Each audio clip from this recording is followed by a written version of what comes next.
Dan kami menganggap bahwa keberadaan Gibran Rakabuming Raka di posisi sekarang Wakil Presiden Jenderal tidak sah.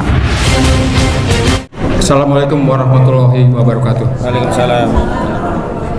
Terima kasih kepada rekan-rekan senior dan rekan-rekan seperjuangan semua dan rekan advokat Kosinudin yang saya hormati. Jadi baru tadi pagi kita sama-sama mendengar dari berita TV, ya, salah satu stasiun TV, bahwa seorang Joko Widodo secara personal, secara sendiri dia melaporkan kepada Polda Metro Jaya tentang kasus di mana beliau dilaporkan atau dipersoalkan kasus ijazah sarjana di UGM, ya, terhadap 4 orang rekan kita. Oleh karenanya beliau berita tadi pagi melaporkan sendiri karena persoalan delik ijazah palsu yang dimiliki oleh Joko Widodo itu adalah merupakan delik aduan, sehingga beliau melakukan sendiri. Nah, oleh karenanya kita sekarang sudah mulai memasuki babak baru tentang ijazah palsu Jokowi ini, di mana kemungkinan besar akan diproses lebih lanjut rekan-rekan kita, Roy Suryo dan kawan-kawan itu oleh Polda Metro Jaya. Kita akan lihat saja nantinya seperti apa. Karena kita yakin bahwa sampai saat ini mereka belum bisa membuktikan, termasuk Joko Widodo sendiri belum bisa membuktikan bahwa ijazahnya adalah palsu di depan publik. Oleh sebab itu kita akan terus mengawal kasus ini, dan saya berharap rekan-rekan untuk terus mengawal, ya, sampai kasus ini seandainya pun masuk ke pengadilan, kita akan tetap kawal. Untuk kita berharap bahwa kasus ini, karena ini menyangkut masa pembuktian, ya, pembuktian ini tidak gampang, dan artinya Joko Widodo sendiri secara pribadi harus membuktikan bahwa ijazah itu adalah benar-benar ijazah asli dari UGM. Kemudian yang berikutnya adalah menyangkut anaknya, yaitu Gibran Rakabuming Raka, yang saat ini sedang menjabat Wakil Presiden. Menurut kami, ya, dari forum alumni kampus seluruh Indonesia pun tegas menyatakan bahwa Gibran Rakabuming harus dimakzulkan. Karena yang bersangkutan saat ini sudah menjadi Wakil Presiden secara formal, Wakil Presiden Prabowo Subianto, tentu kita terbatas oleh aturan-aturan konstitusi, di mana menurut pasal 7A Undang-Undang Dasar 45, ya, ada batasan-batasan, di mana presiden ataupun wakil presiden dalam hal apa saja untuk bisa dimakzulkan.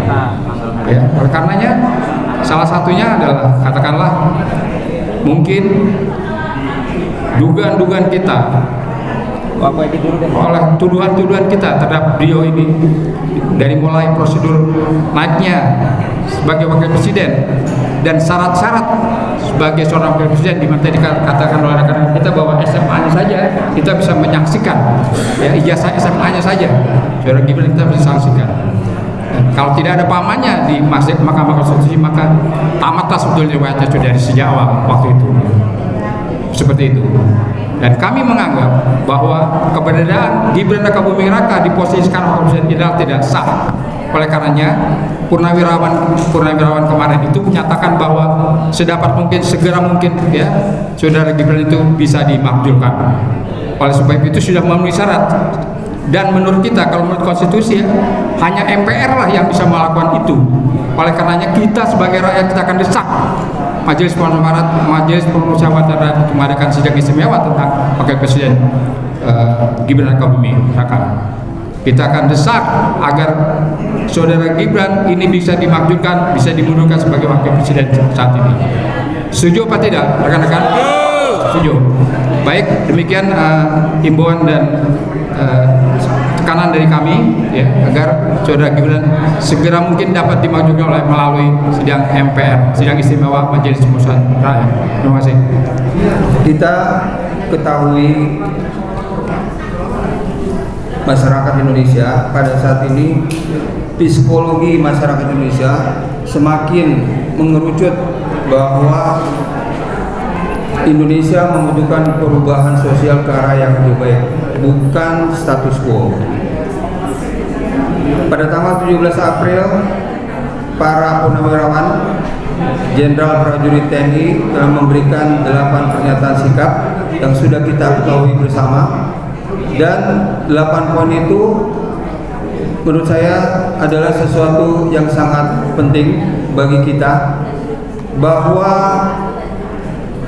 TNI yang berasal dari rakyat dan untuk rakyat telah memberikan satu sinyal yang begitu penting bahwa negara kita sesungguhnya tidak dalam keadaan baik-baik saja.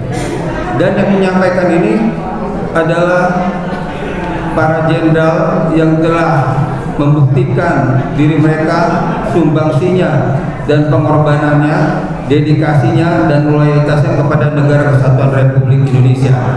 Karena itu kita harus mendukung 8 pernyataan para jenderal tersebut.